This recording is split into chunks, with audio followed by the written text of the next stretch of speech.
choke you down just like a pill.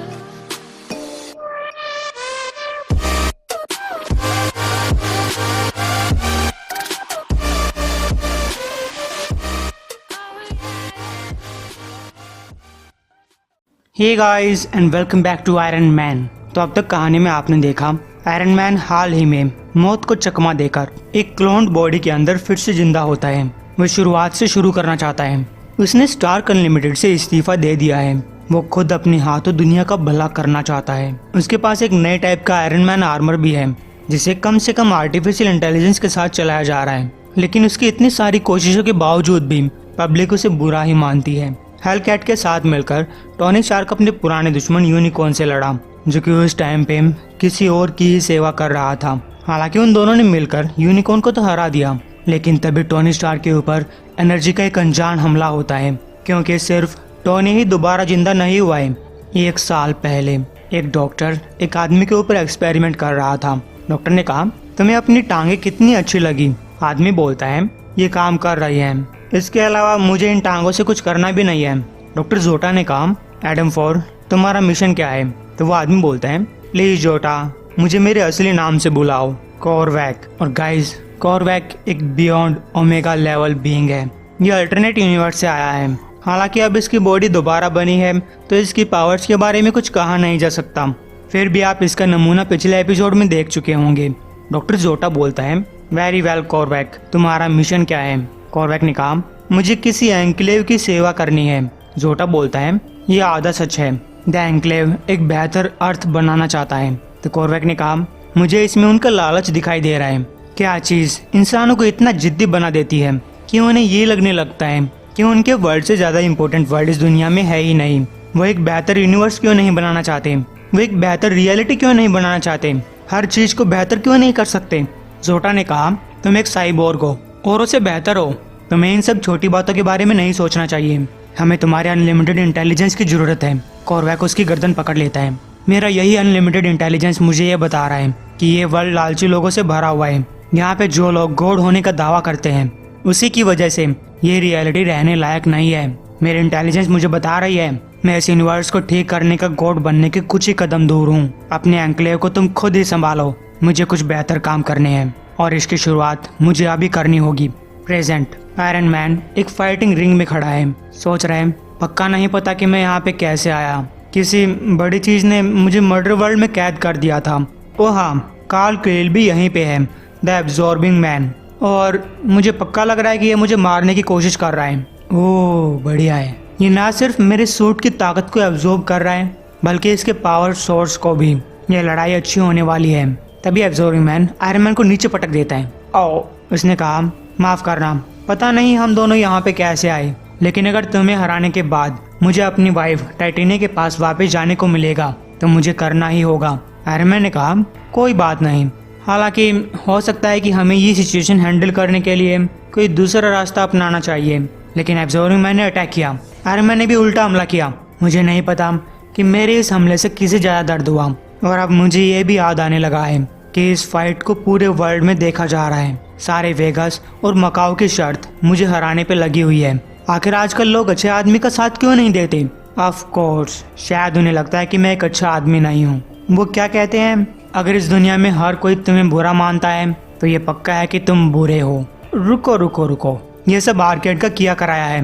वो यहीं कहीं छुपकर इस लड़ाई के मजे ले रहा है। तभी आयरन मैन ने काउंट कर रहे रेफरी को पकड़ा और उसका मुखौटा उतारा। यह आर्केड था जिसे आप स्पाइडरमैन डेडपूल कॉमिक में भी देख चुके होंगे। वेल, मुझे लगता है कि इस दुनिया में बहुत से लोगों ने मेरे ऊपर शर्त लगाई हुई है।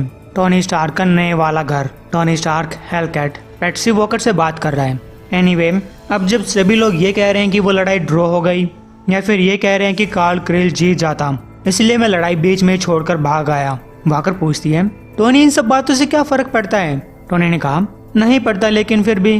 पेट्सी बोलती है, अगर नहीं पड़ता तो तुम बहस क्यों कर रहे हो। टोनी ने पूछा, ओके, तो हम यहाँ पे क्या कर रहे हैं। पेट्सी बोलती है, सिंपल है, जैन मेडिटेशन, अपनी सांसें गिन रहे हैं। जब तुम्हारा दिमाग इधर उधर भटकने लगे तुम्हें उस पर से ध्यान हटाकर सांसों के ऊपर ध्यान देना है।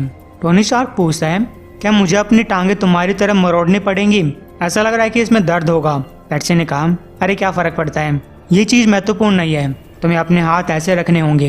अब सांस लो, 1 बाहर छोड़ो, 1 अंदर लो, 2 बाहर छोड़ो। तो टोनी स्टार्क वैसे वैसे करने लगता है। हेलकैट ने कहा ठीक है, काउंटिंग को इतनी भी जोर से मत बोलो। टोनी स्टार्क बोलता है अब मैं सोचने लग गया। तो हेलकैट ने कहा ओके, सोच पर से ध्यान हटाओ और सांसों के ऊपर ध्यान दो। टोनी स्टार्क फिर से सोचने लगता है। बहुत कोशिश करने के बावजूद भी वो अपनी सोच को नहीं रोक पाता। मैं उसे हरा देता, मैं हरा सकता था। तुम्हें क्या लगता है पैट्सी, मैं उसे हरा सकता था ना? पैट्सी ने कहा सच कहूँ तुम्हारी बैंड बज रही थी। तो टोनी स्टार्क हड़बड़ी में खड़ा हो जाता है। पैट्सी बोलती है मैं ये भी सोच रही हूँ कि तुम जानते थे कि आर्केड तुम्हें पकड़ने वाला है, लेकिन तुमने इस बात की कोई फिक्र नहीं की और उससे खुद को पकड़ने दिया। क्यों? टोनी पूछता है। क्रील एक बुरा आदमी है, सभी लोग उसके ऊपर शर्त क्यों लगा रहे थे? पैट्सी वॉकर बोलती है तुम लाइव टीवी के सामने अपने आप को किसी वजह से पिटते हुए दिखाना चाहते थे। तुम खुद को सजा दे रहे हो। तुम्हें ऐसा क्यों लगता है कि तुम्हें साबित करके दिखाना है, और तुम किसे साबित करके दिखाना चाहते हो? खैर टोनी स्टार्क इस बात पे चुप हो जाता है। तभी उसे एक इनकमिंग कॉल आया। हेलो, क्या हुआ? ओह माय गॉड, नहीं, ये नहीं हो सकता, मैं जल्दी वहाँ पे आ रहा हूँ। कार्डियक ने बहुत सारे स्टार्क फार्मास्यूटिकल साइंटिस्ट को किडनैप कर लिया है। उसने कहा है कि वो इन सबको टोनी स्टार्क की वजह से मार देगा। मुझे तुम्हारी मदद चाहिए। गैस कार्डियक खुद एक मेडिकल साइंटिस्ट है। तो टोनी स्टार्क लोकेशन की तरफ चल पड़ता है।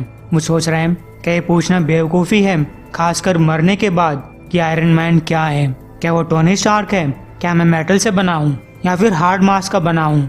मैं वो कॉन्शियसनेस हूँ जिसे वर्चुअल रियलिटी के अंदर रखा गया था, या फिर मैं एक नई बॉडी हूँ जिसे एक जेनेटिक पोड में बनाया गया था, या फिर मैं एब्जॉर्बिंग मैन के साथ लड़कर थक चुका हूँ। मेरे भाई की मुझे बिल्डिंग से फेंकने की वजह से मर जाने के बाद आखिर मैं क्या हूँ? क्या आयरन मैन सिर्फ एक इच्छा है? और अगर ऐसा है तो ये इच्छा कहाँ से आती है? तभी हेलकैट पूछती है टोनी किससे बात कर रहे हो? मुझे वो दिखाई दे रहा है, हालात काफ़ी नाजुक है। टोनी बोलता है मुझे वो दिखाई दे रहा है, लग रहा है कि ये कोई सुपर विलन जितना काम करने वाला है। कार्डियक ने कहा तुम बीमार और गरीब लोगों से लूटते हो। तुम अपना पैसा डॉक्टर्स, दवाइयाँ, मेकर्स और इंश्योरेंस के ऊपर लगाते हो। तुम लोगों को तड़प कर मरने के लिए मजबूर करते हो, फिर भी तुम्हारी जायदाद बढ़ती जाती है। तुम्हारे साइंटिस्ट महंगी दवाइयाँ बनाना चाहते थे, इसलिए अब उन्हें एक ऐसी बीमारी का सामना करना पड़ेगा जिसका कोई इलाज नहीं है। उन्हें इन सब की कीमत चुकानी पड़ेगी। आयरन मैन पूछता है तुम ये सब इसलिए कर रहे हो क्योंकि मैंने बिग फार्मा के अंदर अपने पैसे लगाए हैं? खैर वो कार्डियक को बड़ी आसानी से साइड कर देता है और उसके पास रखे हुए बड़े से स्फीयर के अंदर इंसानों को डिटेक्ट करने की कोशिश करता है। उसे पता चला कि 4 मिनट के अंदर ये लोग मारे जाएंगे और अंदर लगभग 15 साइंटिस्ट हैं। आयरन मैन उनसे बात करने की कोशिश करता है। उन्हें सांस लेने में तकलीफ हो रही है। टोनी स्टार्क ने हेलकैट को इस बात की जानकारी दी। तुम्हें यहाँ पे आना होगा। वो अपने एनर्जी ब्लास्ट का यूज करके इस स्फीयर को तोड़ने की कोशिश करता है, जो कि वाइब्रेनियम, एडमेंटियम और आयरन से बना है। आयरन मैन की ये कोशिश नाकाम जाती है। कार्डियक बोलता है उन्हें मरना ही होगा स्टार्क, ये संदेश सभी के पास पहुंचाना होगा। हमारा हेल्थ केयर सिस्टम एक गुनाह है। तभी हेलकैट उसके ऊपर पीछे से हमला करती है। आयरन मैन अपने आर्टिफिशियल इंटेलिजेंस बॉस से बात करता है। क्या मैं काफी दूर आ चुका हूँ? आयरन मैन को इस स्फीयर को तोड़ने के लिए अपनी मैक्सिमम वेलोसिटी का यूज करना होगा। टोनी बॉस से पूछता है क्या मैं जिंदा बच जाऊंगा? खैर आर्टिफिशियल इंटेलिजेंस को इस बारे में कोई जानकारी नहीं है। फिर भी वो आयरन मैन को बताता है कि उसकी कौन कौन सी हड्डियां टूटने वाली हैं। आयरन मैन ने अपनी पूरी ताकत से हमला किया, यहाँ तक कि उसके सूट के भी टुकड़े टुकड़े हो गए, लेकिन उस स्फीयर को सिर्फ मामूली खरोच आई। इससे आयरन मैन की 17 हड्डियां टूट चुकी हैं। क्या मैं मर रहा हूँ? क्या मैं जिंदा हूँ? खैर कार्डियक को पकड़ लिया जाता है। हॉस्पिटल में टोनी स्टार्क का इलाज चल रहा है। हेलकैट पूछती है क्या मैं नर्स को तुम्हारे इंश्योरेंस के बारे में बताऊं? तो टोनी स्टार्क ने कहा उन्होंने कहा है कि मेरा कोई इंश्योरेंस नहीं किया जा सकता, इसलिए मुझे इलाज के पैसे खुद देने होंगे। मेरे पास पहले से ही पैसे बहुत कम हैं। हेलकैट पूछती है कभी ऐसा भी होता है कि तुम खुद के बारे में छोड़कर दूसरे के बारे में सोचते हो? टोनी स्टार्क ने कहा मैंने अपनी पूरी जिंदगी लोगों की मदद करने में बिता दी। मैं आयरन मैन हूँ। हेलकैट बोलती है तुम्हारा मतलब कि तुमने अपने आप को पहले से ज्यादा ताकत दी। तुम्हें अर्थ के बाकी लोगों के मुकाबले कम से कम कानूनी झमेले में पड़ना पड़ता है और तुम किसी के नहीं सुनते। तुम यही कहना चाहते हो ना? आयरन मैन ने पूछा लेकिन क्या होता अगर मैं मर जाता, कुछ हीरो वाला काम करते हुए मारा जाता? हेलकैट बोलती है ओह अच्छा, तो इसलिए तुम हाल फिलहाल अपने आप को मारने की कोशिश कर रहे हो ताकि तुम्हारी थोड़ी सी रेपुटेशन बची रह सके, ताकि सेंट्रल पार्क के अंदर तुम्हारा स्टैचू बनाया जा सके। तभी वहाँ पे हेलीकॉप्टर की आवाज़ सुनाई देने लगती है। अनाउंसमेंट होती है कि एक पेशेंट माइलोस मैसर्क भाग चुका है। टोनी स्टार्क ने कहा ये यूनिकॉर्न है, वो यहाँ से भागने की कोशिश कर रहा है। हेलकैट उसे रोकने के लिए जाती है, लेकिन उसके चेहरे पे एक जोरदार गुस्सा पड़ता है। मैं हमारे सच्चे भगवान का सेवक हूँ, मुझे उसकी आवाज़ हर जगह सुनाई देती है। उसने मुझे जल्द ही अपने पास बुलाया है।